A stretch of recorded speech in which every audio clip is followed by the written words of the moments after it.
Hanggang ngayon ba ay hirap na hirap ka pa rin gumawa ng slime dahil wala kang activator o hindi ka marunong gumawa ng activator?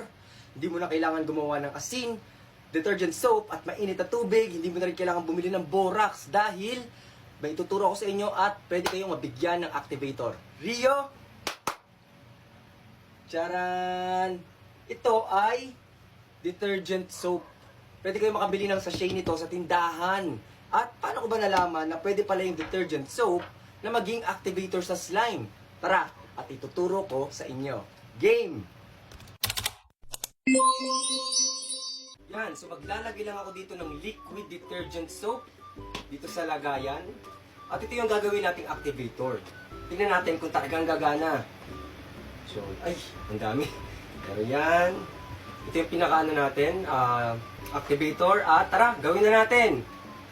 So para malaman natin kung effective nga ba yung liquid detergent soap, ay magagawa na ako dito ng slime na walang cut para sa inyo. Sige nga, Kuya Enzo, lagay mo na yung liquid detergent soap. Anong soap? Ayan, nilagay ko na yung liquid detergent soap. Liquid detergent soap. Ah, soap pala. Oo, liquid detergent soap para mabuo itong slime na ginagawa natin. O tingnan mo, wala yung borax, wala yung ibang klaseng activator, kundi liquid detergent soap lang. At tingnan mo, nabubuo na ang ating slime. Bakit kayo lang? Uy, Lolo, nandyan ka po pala. Oo, nandito ako. Ano yung ginagawa nyo, Rio?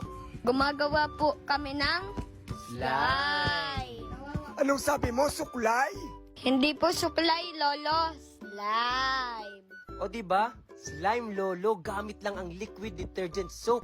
Hindi na po ako gumamit dito ng borax, ng asin, or kung ano pang activator. Liquid detergent soap lang yung ginamit ko po dito na pwedeng mabili sa tindahan. Paano po, Kuya Enzo, kung gusto nila activator? Pwede naman ako mamigay ng activator eh, walang problema yun. Talaga mamimigay ka, Kuya Enzo? Oo, pwede naman yun. Eh, paano nga? Mag-comment lang sila kung gusto nila ng activator at kung malapit sila sa bahay, ibibigay ko sila ng harap-harapan yung activator na gagawin ko para sa kanila. Wow, talaga? Yes, talagang talaga. Talagang talaga?